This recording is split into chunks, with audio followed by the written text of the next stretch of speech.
Allahumma salli ala Sayyidina Muhammad wa ala ali Sayyidina Muhammad. Bapak-bapak, ibu-ibu, hadirin jamaah fardu subuh yang dimuliakan Allah subhanahu wa ta'ala. Man shalla subha fi jama'atin, siapa yang sholat subuh berjamaah, faka'annama shallal laila kullah, dapat pahala seperti sholat sepanjang malam.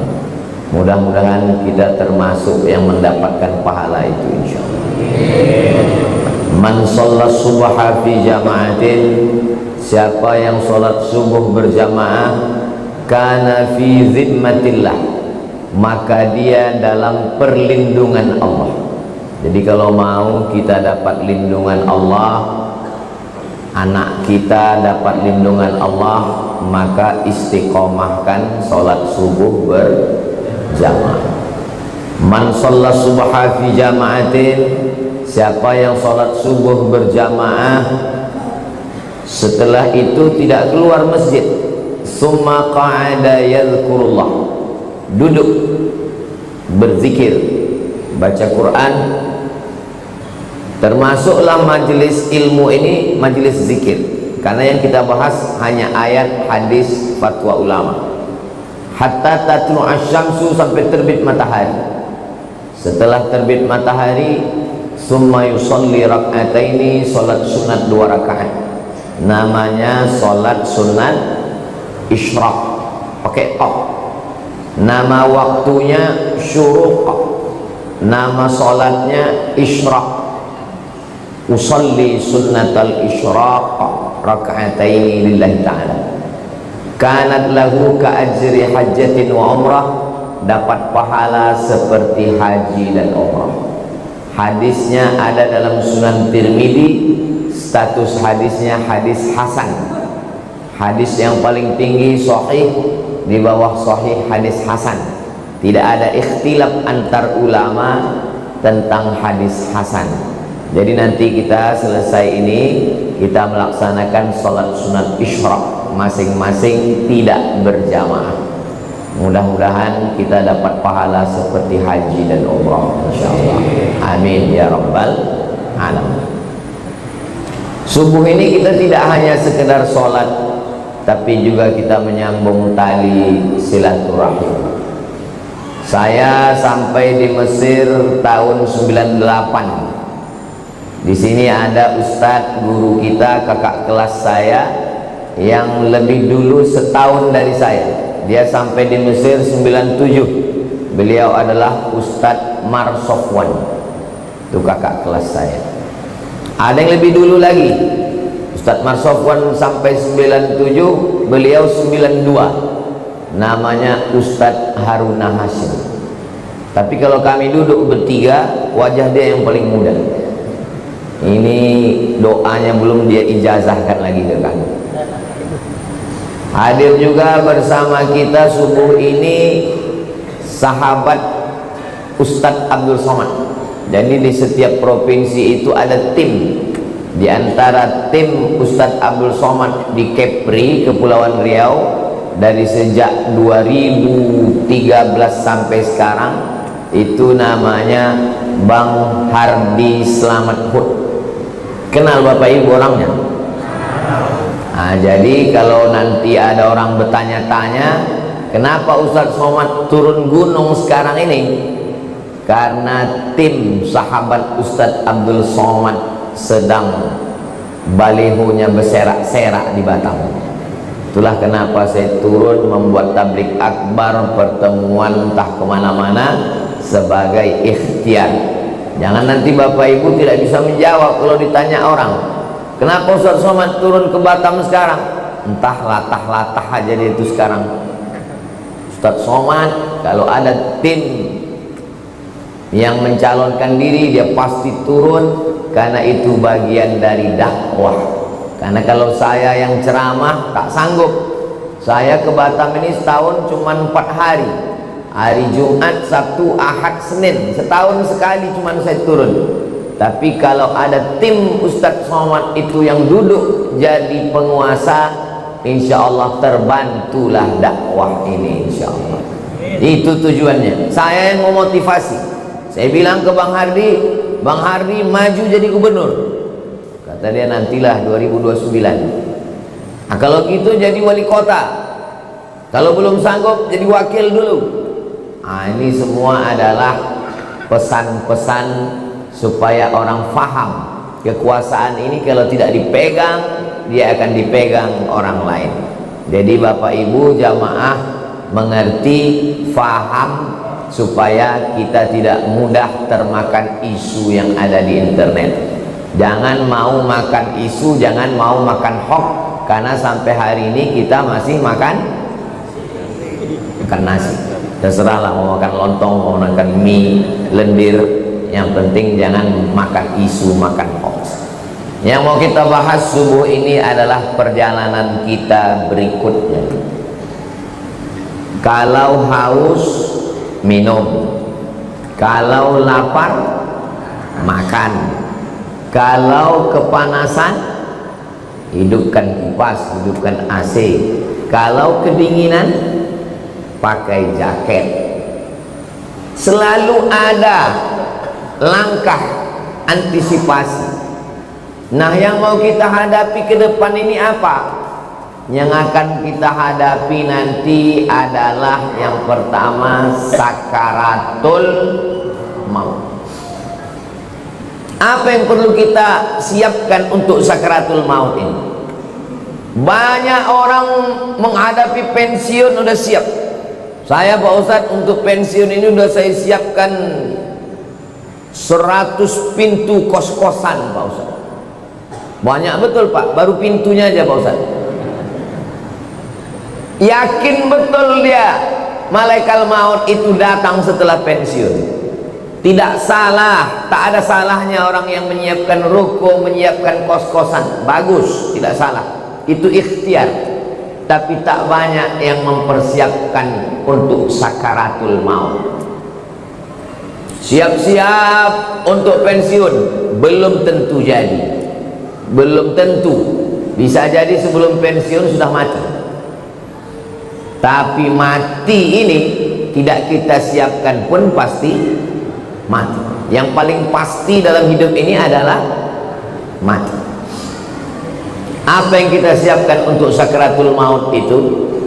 A'udzubillahi minasyaitonir rajim. Innal ladzina qalu rabbuna Allah tsumma istaqamu.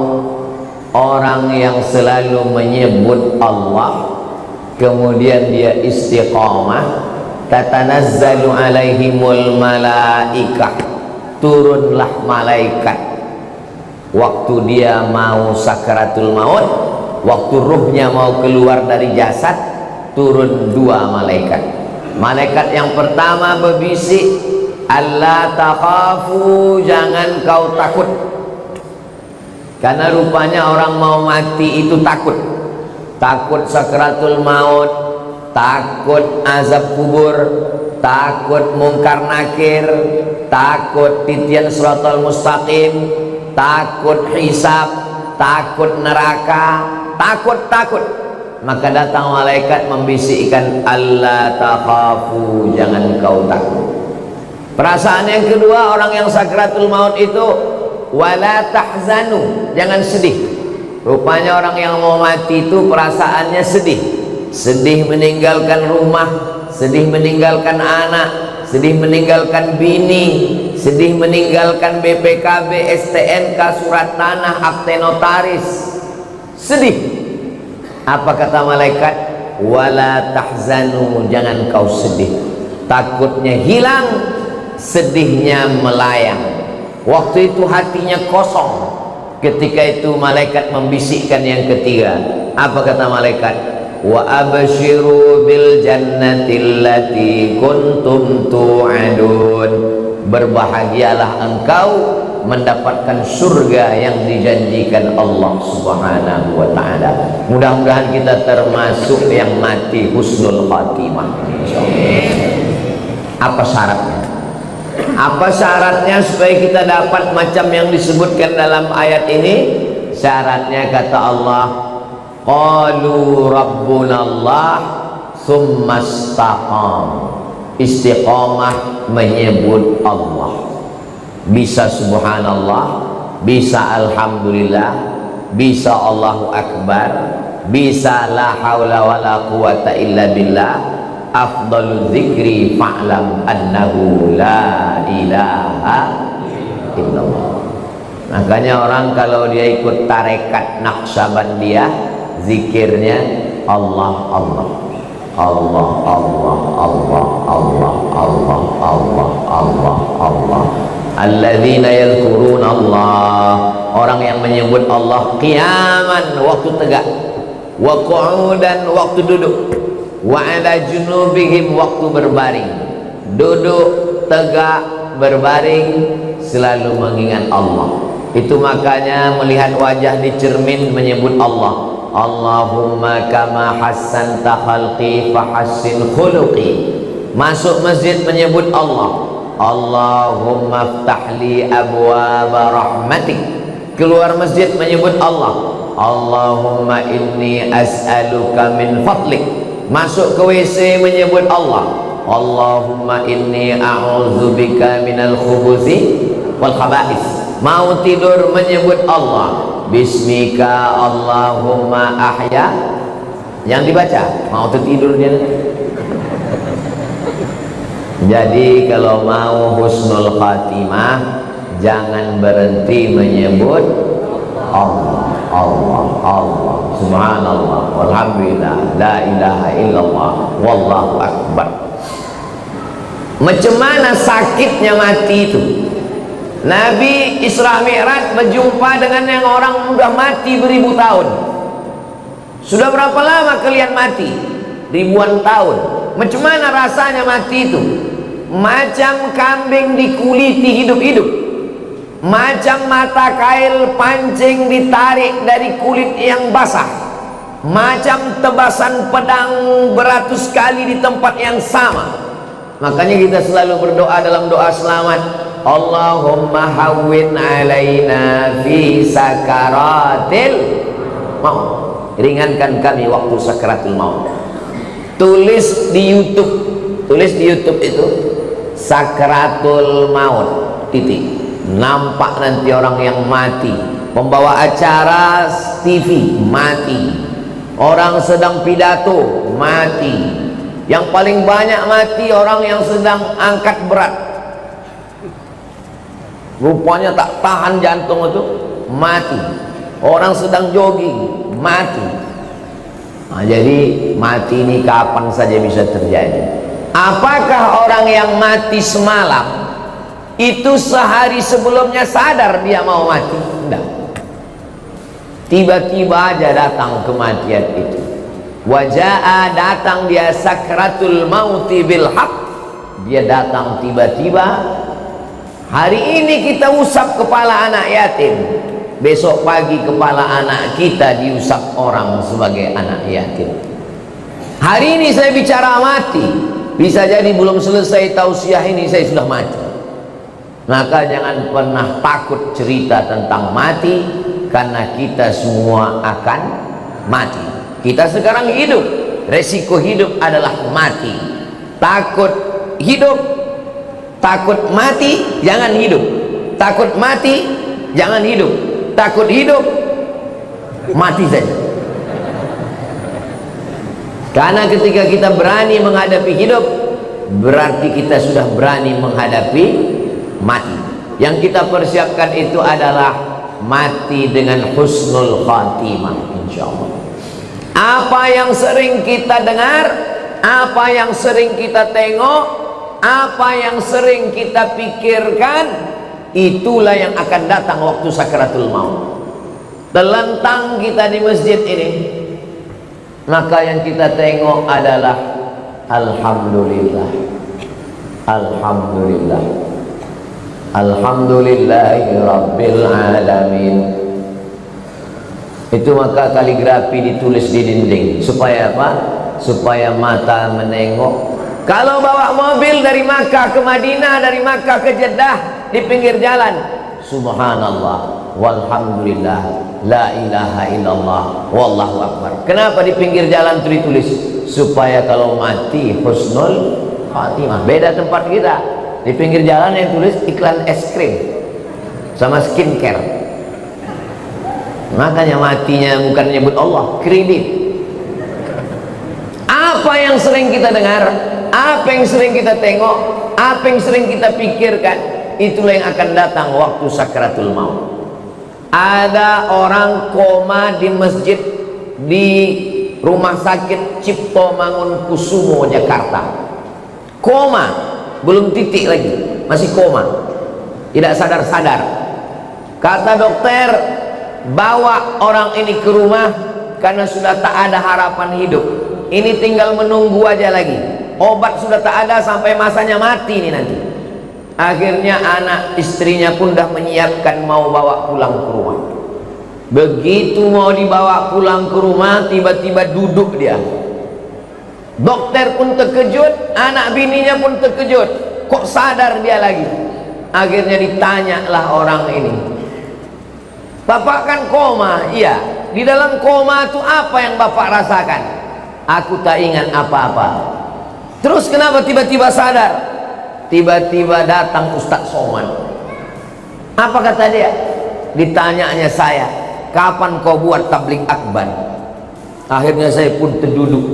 Pokoknya nanti kita buat tabligh akbar di kampung. Akhirnya dibuatnya lah acara di tepi Danau Maninjau. Nama acaranya Pulang Basamo. Akhirnya saya datangi bapak ini, dia dari Jakarta. "Apa betul Bapak koma di Rumah Sakit Cipto Mangunkusumo?" "Betul Pak Ustaz." "Terus dalam koma itu apa yang Bapak rasakan?" Tiba-tiba Ustaz datang bertanya ke saya, "Kapan tabligh akbar?" Itulah saya terduduk sadar tuh Pak Ustaz. Lama saya menung. Jangan-jangan aku ini udah wali. Dua gendangnya, kalau tak wali murid, wali kelas. Saya ini orangnya rasional. Saya selalu penasaran, kenapa bisa saya datang ke dalam komanya itu. Lalu saya tanya dia, "Bapak kalau pagi apa yang Bapak lakukan?" Saya hidupkan handphone, saya dengar tonton YouTube Ustaz. "Oh." "Kalau Bapak sampai di tempat kerja apa yang Bapak lakukan?" "Kalau sedang kosong saya tonton lagi YouTube Ustaz." "Kalau Bapak mau tidur malam apa yang Bapak lakukan?" "Sebelum saya tidur yang terakhir saya tonton adalah YouTube Ustaz." Baru saya paham, apa yang selalu ditonton itulah yang dibawa ke alam bawah sadar, itulah yang datang waktu tidur dan waktu koma, dan itu juga yang datang waktu husnul khatimah insyaallah. Rasional, masuk akal. Tanyalah sama pakar-pakar psikologi, kenapa bisa itu yang terbawa-bawa.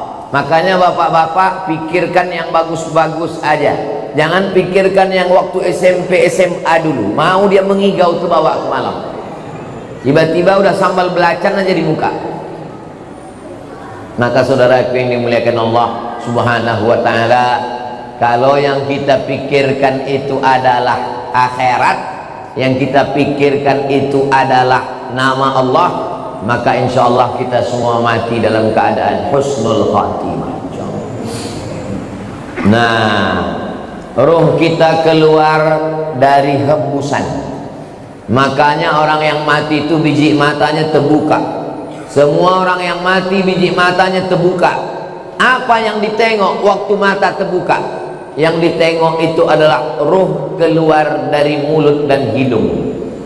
Dulu ruh itu masuk ke dalam jasad ini dihembuskan. Wa nafakhtu fihi min ruhi, aku hembuskan ruh. Rahaya ruhu, pergi berhembus. Ruh itu artinya pergi dan datang berhembus. Maka waktu datangnya berembus, perginya pun berembus. Ruh itu berjalan dari mulai ujung kaki sampai ke betis, naik ke lutut, naik ke paha, naik ke pinggang, terasa dingin, sejuk di kaki. Kalau ada bapak ibu yang udah merasa agak sejuk di kaki, tak lama lagi itu. Naik dia ke atas, naik dia ke atas, naik dia ke atas, keluar dia dari mulut, biji mata menengok ruh itu keluar, maka datang orang lain memejamkan mata kita.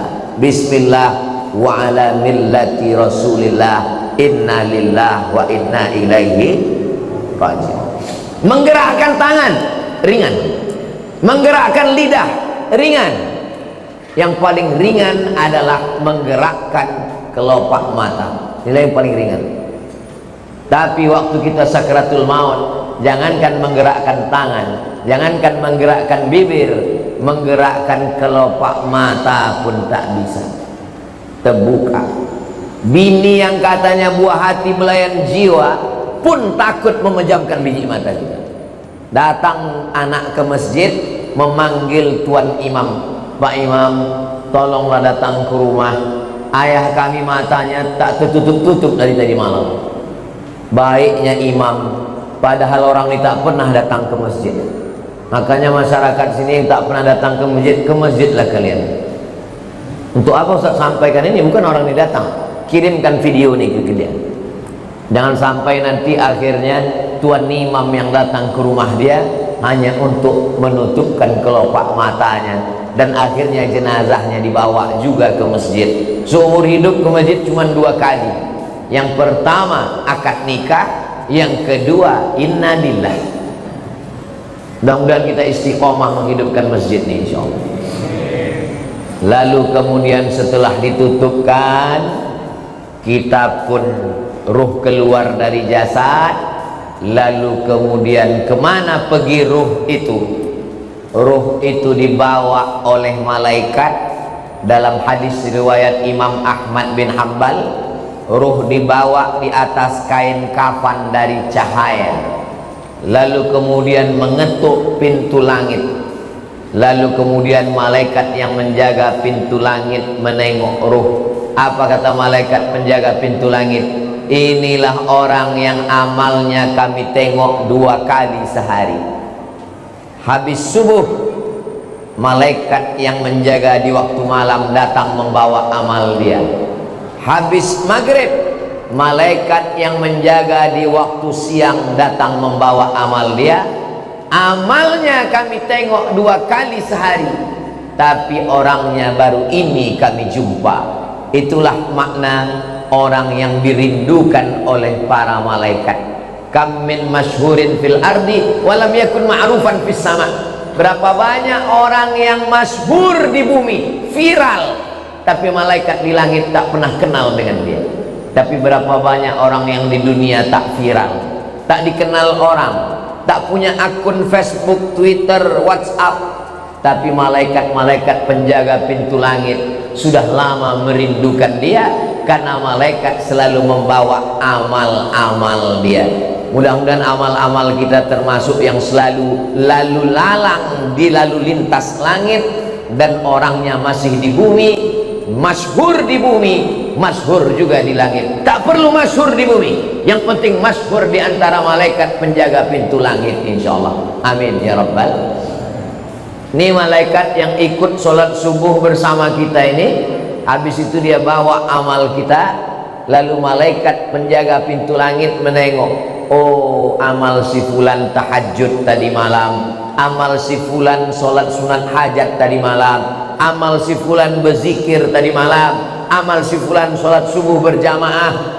Amalnya ditengok malaikat tiap hari, tapi orangnya masih berjalan di atas muka bumi sampai akhirnya kita pun mati. Lalu ruh itu dibawa oleh para malaikat. Kenapa ada orang yang waktu penutup mukanya dibuka tersenyum? Kata Ustaz Somad, mati itu sakit. Kenapa ada orang yang mati tersenyum? Karena sebelum dia mati, malaikat mengepakkan sayapnya, lalu di sayap itu dia sudah menengok tempatnya di surga. Begitu nampaknya tempatnya di surga, tersenyum dia. Saat dia tersenyum itulah malaikat mencabut nyawanya. Maka ada yang mengalahkan sakit. Yang mengalahkan sakit adalah menengok tempat di surga. Mudah-mudahan kita termasuk orang yang menengok tempat kita sebelum kita mati. Ustaz Somad sudah pernah menengok tempat Ustaz di surga? Saya jangankan menengok tempat di surga, menengok tempat parkir mobil pagi ini pun tak tahu saya. Karena menengok tempat di surga itu nanti ketika kita mau sakratul maut. Masa iya Pak Ustadz, sakitnya mati bisa dikalahkan?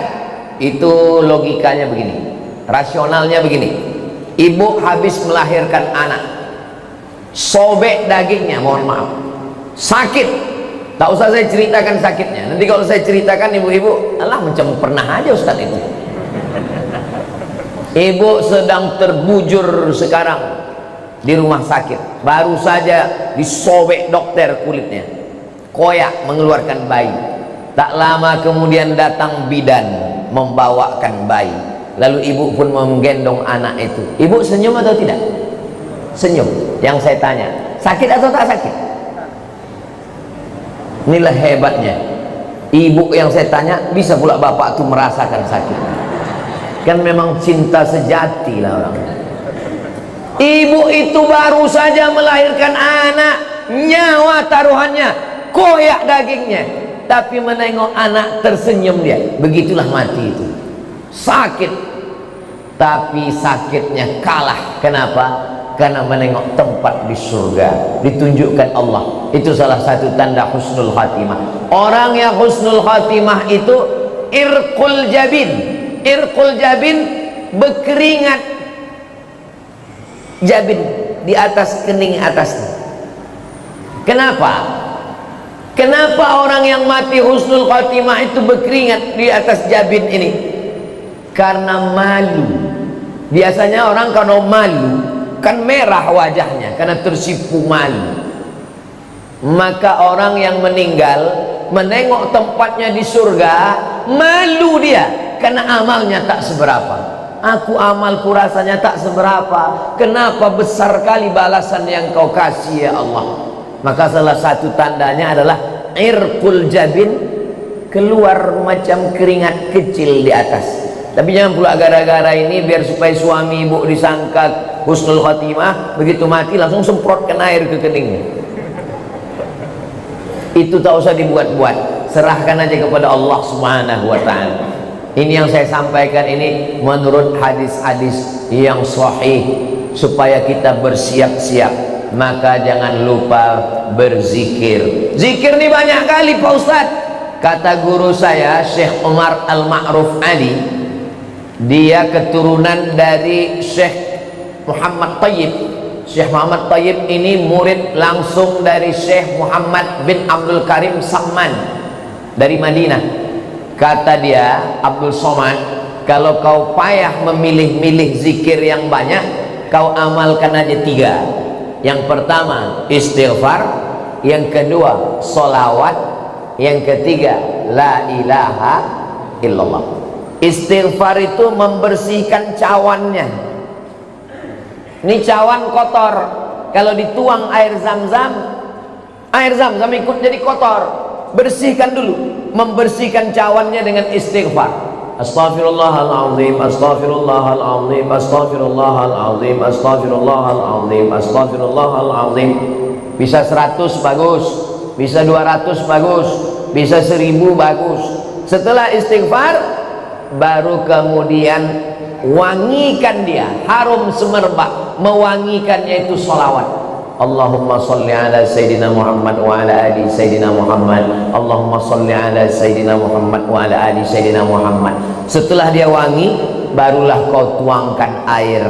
Airnya itu adalah afdhalul dzikri fa'lam annahu la ilaha illallah. Ini masalah zikir ini, jangan karena mau ngejar cepat lalu bunyinya tak jelas.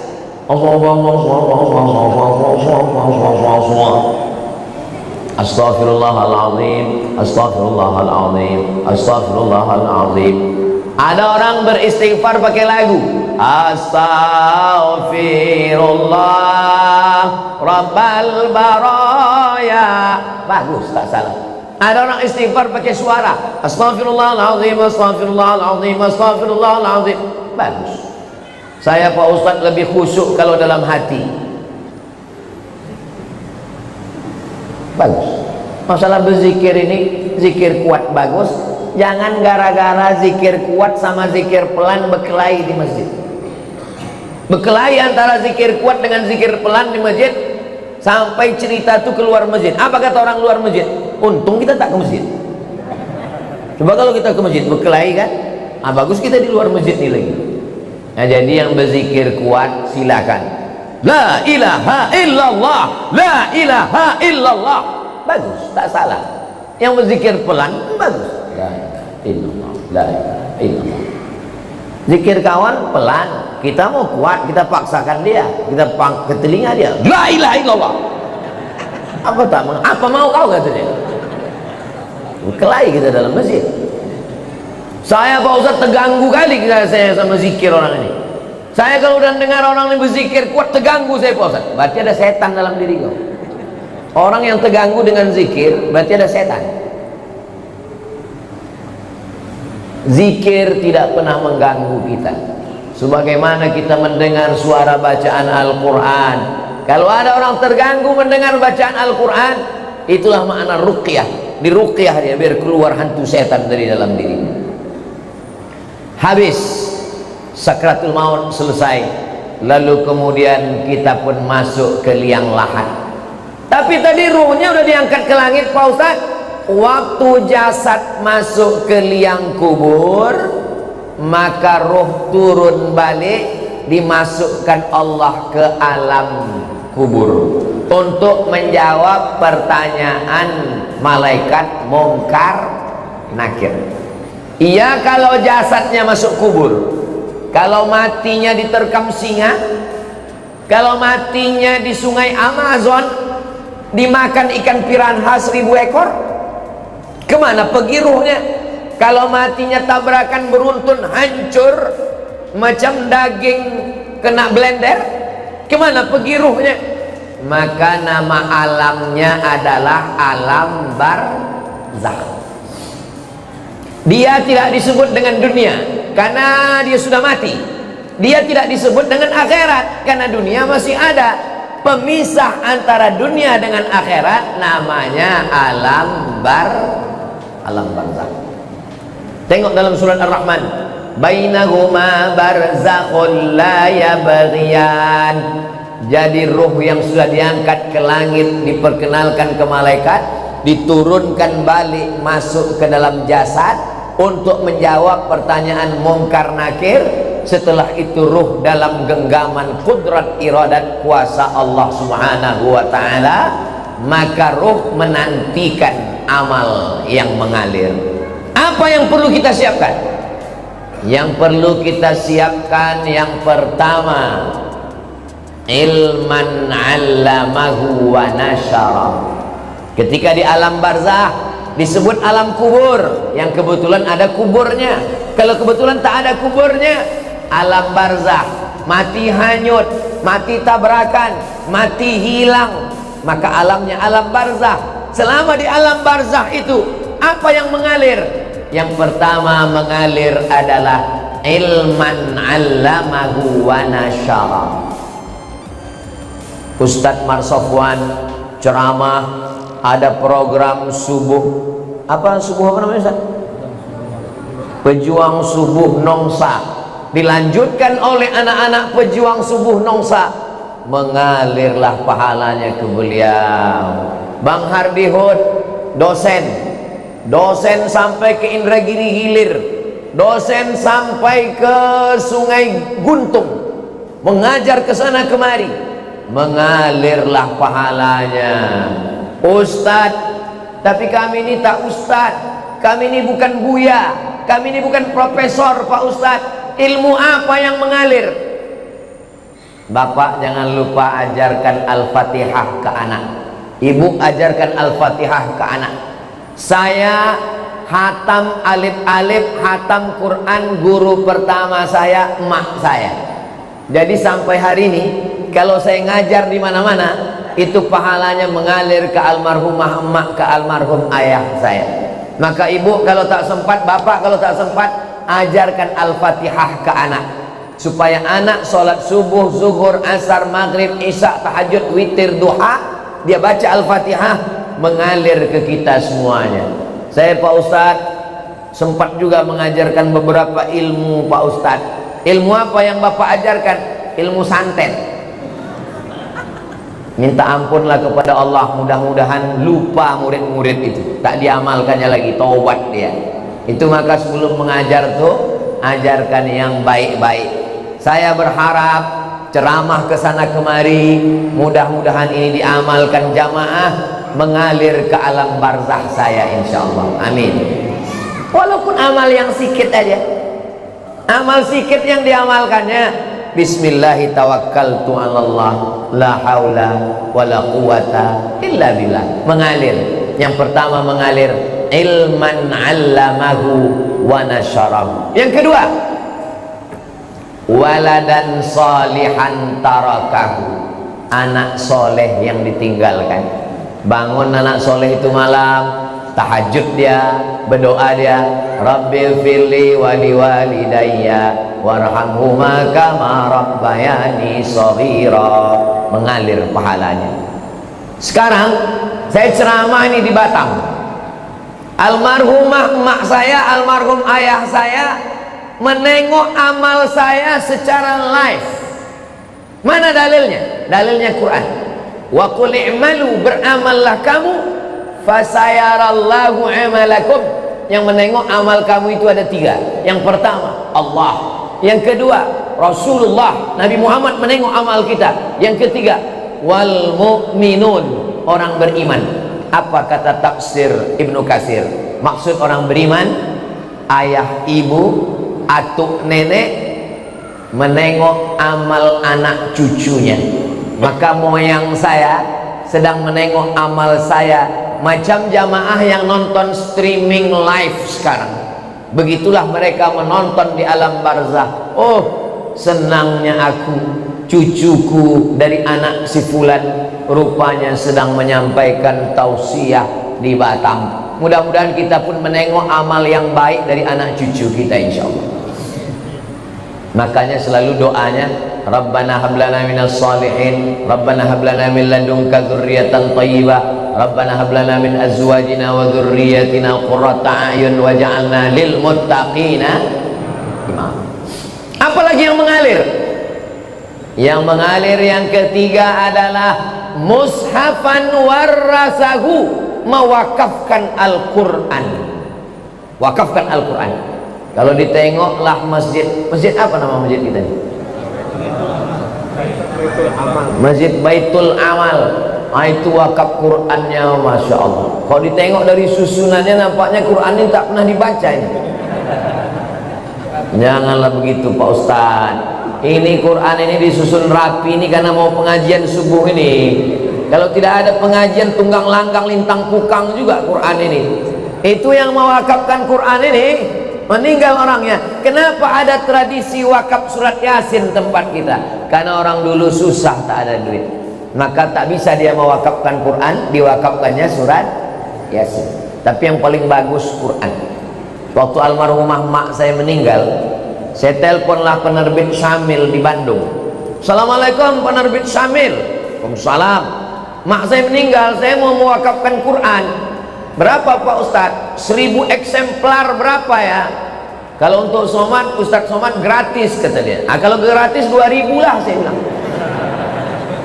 Kalau 2000 bayar Pak Ustadz. Kalau bayar saya minta 5000.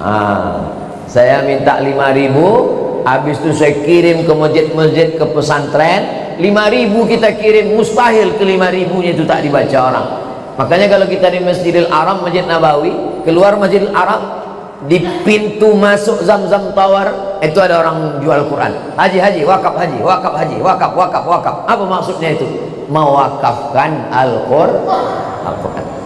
Tapi kata ulama, bukan cuma wakaf Quran, wakaf kitab fikih, wakaf kitab agama, wakaf kitab Riyadhus Shalihin, wakaf kitab. Itu juga sampai kepada Allah, sampai disampaikan Allah kepada kita. Maka baca Quran ini supaya mengalir kepada orang yang mewakafkannya insyaallah. Yang keempat, apalagi yang mengalir? Masjidan banahu, membangun masjid. Siapa yang mewakafkan tanah ini, yang mewakafkan masjid ini? Tak bisa saya bangun masjid utuh, satu masjid Pak Ustaz, tak bisa membangun satu utuh masjid, isi aja kantong-kantong tua. Itu yang mengisi kantong tuh, itu mengalir. Yang tak mengisi, nah, innalillah lah kalian. Duit yang disimpan di bank, ditabung 3 miliar, mati kita, Bapak. Kalau duit kita 3 miliar, mati kita, itu mereka udah siap tuh memakai. Yang mendapat warisan siapa? Istri dapat 1/4 kalau tak ada anak. Kalau ada anak 1/8. Anak laki-laki dapat 2 kali bagian anak perempuan. Habis. Mereka menunggu kita cuma 4 bulan 10 hari. Habis 4 bulan 10 hari, dia pun dipinang oleh Bronis, berondong manis. Tapi duit yang dimasukkan ke kresek, ke kotak, inilah yang akan mengalir. Mohon maaf jangan tersinggung dengan cakap saya tadi. Maksud saya yang memasukkan duit secara cash. Tapi jamaah masjid Baitul Amal ini banyak juga tidak langsung masuk duit karena mereka pakai transfer banking. Nah, jadi dia langsung tet. Habis terkirim baru dia menangis. Kalau ditanya, kok menangis kenapa? Teringat ceramah Ustaz Somad tadi? Tidak, salah ketik aku tadi. Rencanaku mau ngetik nolnya 5, rupanya terketik 6 pula. Kalau 5 kan 100.000, terketik 6 1.000.000. Padahal kalau mati tabungan ada 100 juta, yang terkirim 1 juta, mati yang dibawa yang 1 juta atau yang 99? Yang 1 juta itulah yang menolong. Itu kalau terketik 1 juta. Kalau termasukkan 2.000, sedang parkir aja sekarang udah 3.000, kencing 5.000. Apa yang kita siapkan untuk alam barzakh? Apalagi yang mengalir yang kelima? Yang kelima, baitan libnis sabil banahu, membangunkan rumah untuk ibnu sabil. Kalau zaman dulu ibnu sabil ini musafir yang putus belanja. Kalau zaman sekarang ada anak-anak dari pulau mau kuliah ke Batam, tapi untuk uang kos mahal, cari tanah kosong, bangunkan kos gratis untuk anak berprestasi. Itu sampai hari kiamat itu mengalir. Buatkan rumah, buatkan pondok pesantren, buatkan rumah Quran, buatkan asrama, buatkan kelas, mengalir sampai hari kiamat. Yang keenam, nahran ajrahu, mengalirkan air. Buatkan sumur bor, pergi ke pesantren, buat sumur bor. Berapa santri di sini Pak Kiai? Santri ada 1.000 orang Pak. WC-nya berapa? 3. Buatkan WC, buatkan sumur bor, mandi anak-anak di situ, berwuduk dia, minum dia, mencuci dia, mengalir pahalanya. Saya waktu kecil dibawa emak saya ke sawah. Di tepi sawah itu ada sumur. Kata emak saya, ini sumur wakaf atuk kau dulu. Anak kecil, anak SD, saya tak paham apalah atuk nih bawa kap sumur. Sekarang baru saya paham setelah membaca hadisnya. Rupanya orang tua-tua dulu tahu hadis ini mewakafkan sumur. Di tempat kita sekarang tak usah lagi wakaf sumur karena air sudah banyak-banyak.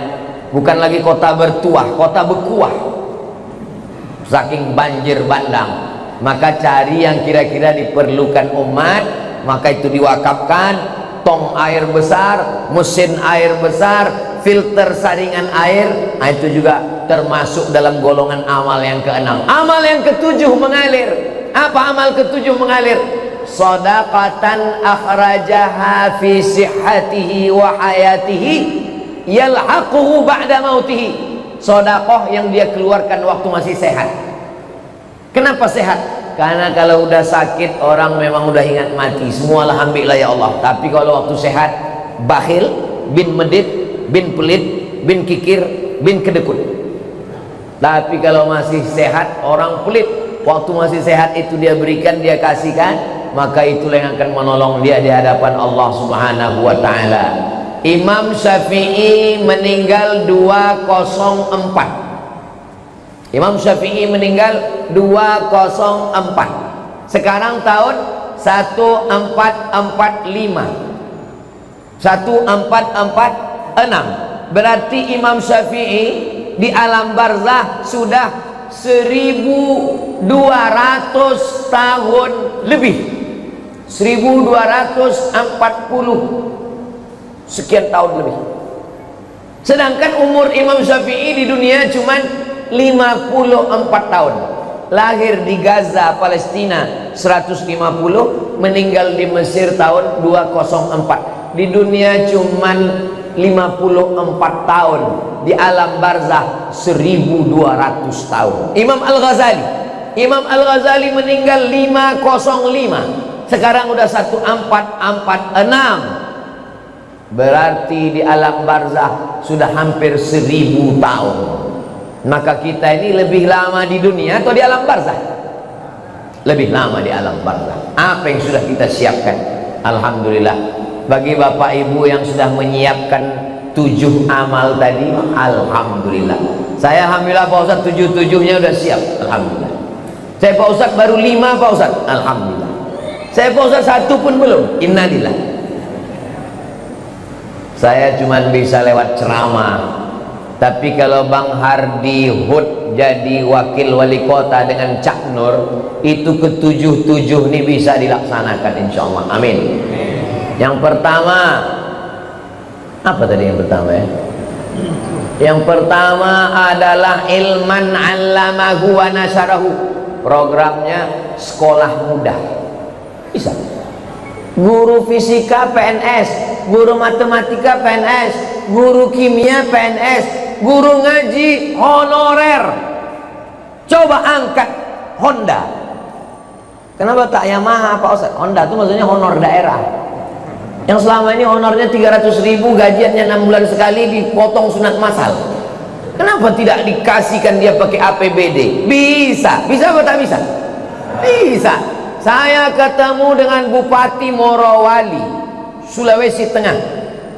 Bupati Morowali selama jadi bupati mengirim anak Morowali 70 orang ke Yaman, Tarim atau mau. Bisa. Pas makan dengan bupati saya tanya, betul Pak Bupati mengirim 70 anak ke Yaman? Betul Pak Ustaz. Bapak tanggung semua, ongkosnya, asramanya, kuliahnya, makannya, bersih semua ditanggung APBD.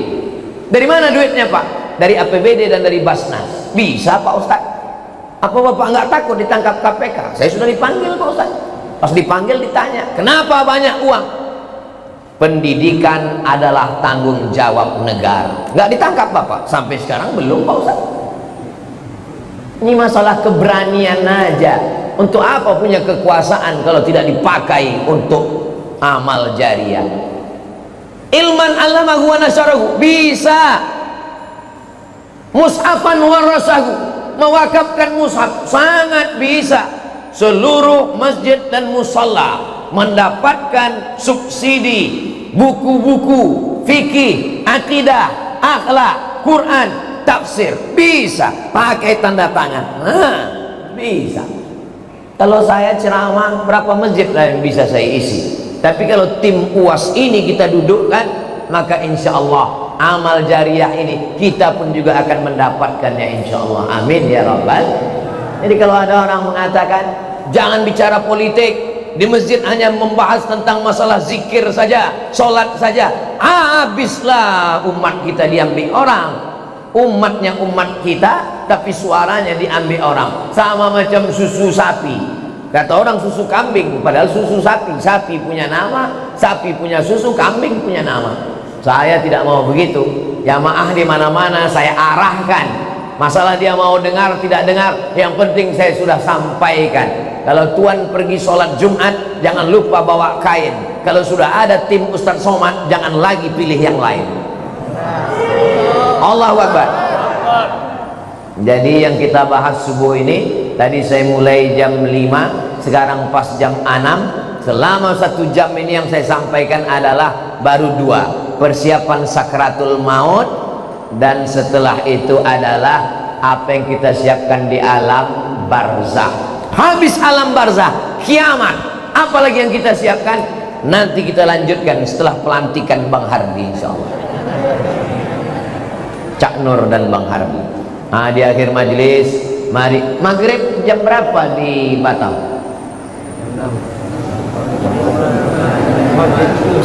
Jam 5.55. Jadi jam 5.55 sudah boleh sholat sunat isyraq. Kalau tak tahu jam berapa matahari terbit, untuk daerah Sumatera tidak sama dengan daerah lain. Untuk daerah kita di bagian Sumatera Utara, di Aceh, di Riau, Kepulauan Riau, itu tengok waktu maghrib. Jadi kalau di Pekanbaru maghribnya jam 6:05, jam 6:05 sudah bisa sholat sunat isyraq. Kita jam 5.55 sudah bisa. Sekarang jam 6, maka kita sholat sunat isyraq. Di akhir majelis mari kita berdoa. Tolong sampai tanggal 27 ini doa tawassul. Cara berdoanya, ya Allah, berkat surat Al-Fatihah ini dudukkanlah sahabat Ustadz Abdul Somad, Bang Hardi Hud, Cak Nur dan Bang Hardi Hud menjadi pemimpin kami. Insya Allah dia adil dan amanah. Al-Hazihin Niyah Al-Fatihah. A'udzubillahi minasyaitonirrajim. Bismillahirrahmanirrahim. Alhamdulillahirabbil alamin. Arrahmanirrahim. Maliki yaumiddin. Iyyaka na'budu wa iyyaka nasta'in. Ihdinas siratal mustaqim, siratal ladzina an'amta 'alaihim ghairil maghdubi 'alaihim waladdallin. Amin. Allahumma shalli ala sayidina Muhammad wa ala ali sayidina Muhammad. Ya qadiyal hajat, engkau yang menunaikan hajat. Ya rafi'ad darajat, engkau yang mengangkat derajat. Ya man qada amran innama yaqulu lahu kun fayakun. Engkau yang dengan kun fayakun maka terjadilah segala sesuatu. Mudahkanlah urusan kami, urusan keluarga kami, urusan anak-anak kami, terutama urusan kepemimpinan wali kota, wakil wali kota Batam ini, ya Allah. Allahumma rzuqna imaman adila, berikan kami pemimpin yang adil, amanah, yang beriman, yang takut kepada Engkau, yang umat Nabi Muhammad sallallahu alaihi wasallam. Allahumma inna nas'aluka salamatan fid din wa afiyatan fil jasad wa ziyadatan fil ilmi wa barakatan fil rizqi wa taubatan qabla al maut wa rahmatan indal maut wa maghfiratan ba'dal maut. Allahumma hawwin alaina fi sakaratil maut wan najata minan nar wal afwa indal hisab. Rabbana atina fid dunya hasanah wa fil akhirati hasanah wa qina adzabannar. Wa sallallahu ala sayyidina Muhammad wa ala alihi washabihi wasallam walhamdulillahi rabbil alamin. Taqabbalallahu minkum minna wa minkum taqabbal ya karim.